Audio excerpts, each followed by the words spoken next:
Okay, so in this video we're going to solve algebraic fractions. So unlike simplifying, solving, we actually want to get an answer such as x equals something or y equals something or whatever. So we're going to find out the unknown when we're solving. Simplifying means we're just tidying up, I suppose. Okay, so if we look at this example 1 first, I could do this two different ways. Okay, so I suppose just on what you know already, we could solve this using our stabilizers, and I could say, do you know what, this 3 is dividing the 2x, so if I multiply this side by 3, I'll get rid of that, so multiply that side by 3, I get 2x. I also have to multiply this side by 3, and I get 18, and we divide by 2, and we get x equals 9. Okay, so we could do that, no problem. But for the purpose of this exercise, I'll do it a different way. Okay, just to lead you in to the more complex questions. So first of all, I'm going to put this 6 over 1. I'm going to change the two of them into fractions. And then I'm going to look for a denominator. And the denominator is going to have to be a number that 3 and 1 can divide evenly into. Okay, so that's what I'll be looking for. A number that both denominators will divide evenly into. So I'm looking for really a common denominator. Right. Well, 3 and 1 will divide evenly into 3. And now I ask myself, how many times does this 3 divide into this 3? And the answer is once, so I put 1 on top, and I already have a 2x on top. Equals, because there's an equals here. How many times does this 1 divide into that 3? 3 times. And I have a 6 on top. So now I have it all over the common denominator. If I have it all over the common denominator, when I'm solving, okay, not when I'm simplifying, but when I'm solving, I can actually forget about the denominator. Okay, I'll show you why here. Okay, so have a look down here. Let's say 4 over 8 plus 3 over 8 equals 7 over 8. Now that's true. And they're all over a common denominator. Okay, they're all over 8. So I'm going to just try something here. If I get rid of all the denominators, is this still true? 4 plus 3 is 7. It is. So that means if that is true when I get rid of the common denominator, this means if I get rid of this common denominator, then this here will still be true. Right, so let's do that. Let's get rid of it. So we just rewrite what's on top. And we leave out the denominator. So this is true. This 1 multiplied by 2x equals 3 multiplied by 6. So now we have a simple linear equation. We multiply it out. 1 by 2x is 2x. 3 by 6 is 18. Divide by 2 on both sides. We get x equals 9. Okay. So here's our answer. X is 9. We're after solving it. Let's do the same over here. We have 3 denominators. We have 3, a 4, and a 4. So I'm looking for a denominator that all these will divide evenly into. So I could go 24, I could go maybe 36, but the handiest one would be 12. Okay, so you'll often look for the lowest one. So 3 goes into 12 4 times, and we have 2x minus 1 on top. Plus 4 goes into 12 3 times, we already have an x on top. Equals 4 goes into 12 3 times, we have 6 on top. Now it's all over the common denominator, so we can forget about that denominator. So we'll rewrite the top line.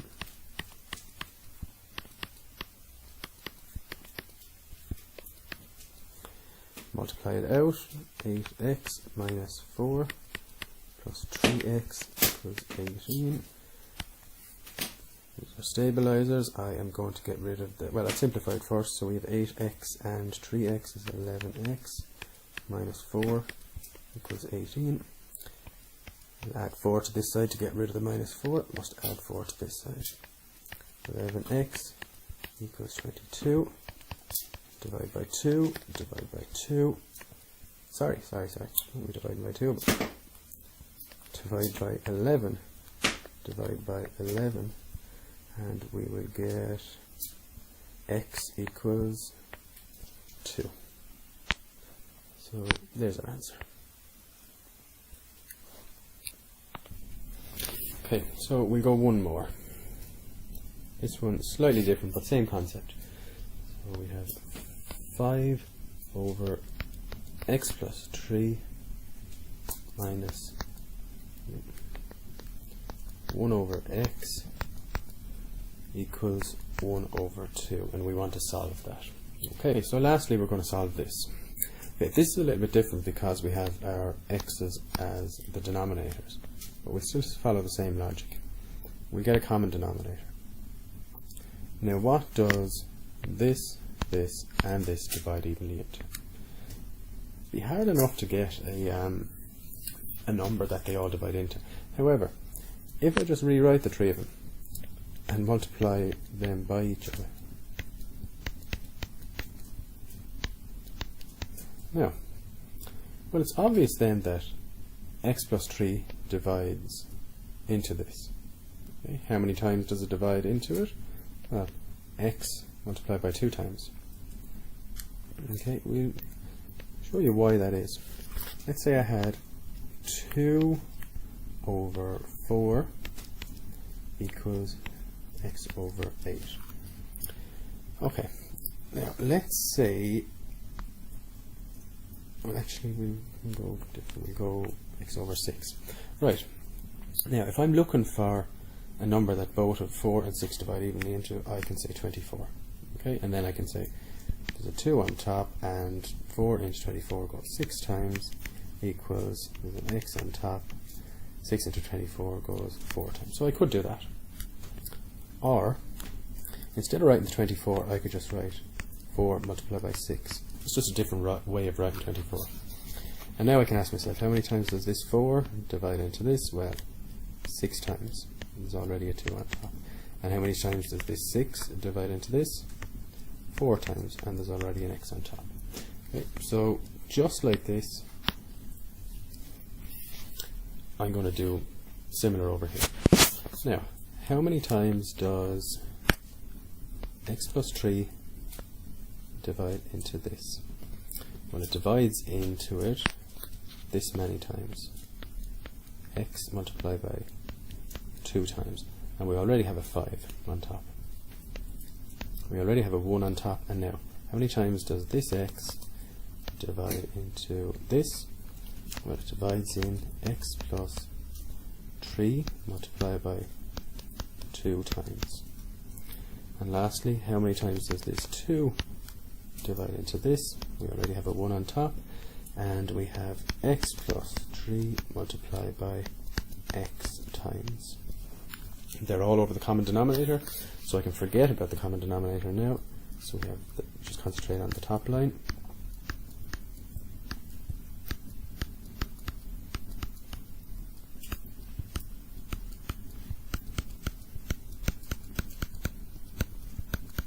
Okay, and we just start multiplying it out. So 5 by x is 5x multiplied by 2. Minus 1 multiplied by x, so watch, we'll multiply this by this and this by this. Minus 1 multiplied by x is minus x. Minus 1 multiplied by 3 is minus 3. We'll keep it in brackets.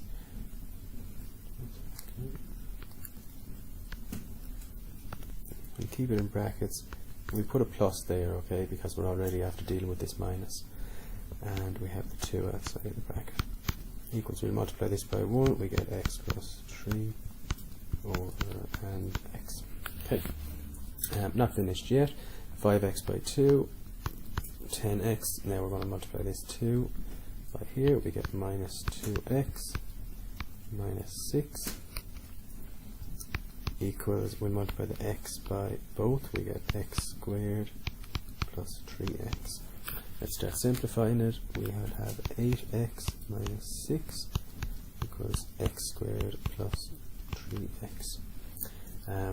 As you can see now, it's starting to look like a quadratic, so I might probably have to use a minus b formula or factorising to solve it. Okay, here we go. I'm going to bring, no, here, I'll do it this way. I'll get all my numbers to the left hand side.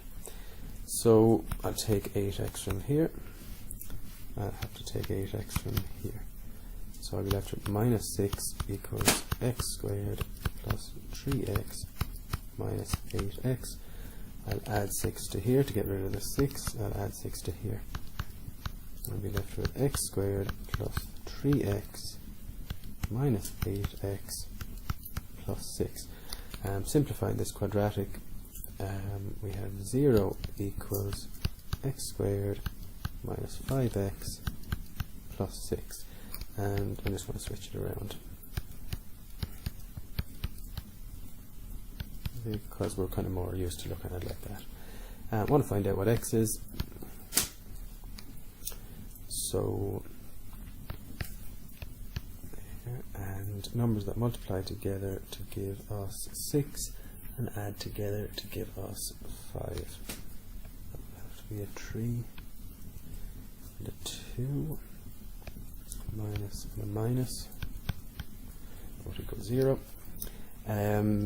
So that's right, x by x is x squared, minus 3 by minus 2 is plus 6, minus 3 and minus 2 is minus 5. Yeah. Let both of them equal 0, so x minus 3 equals 0, x minus 2 equals 0, x equals 3, and x equals 2. Okay, so there we go.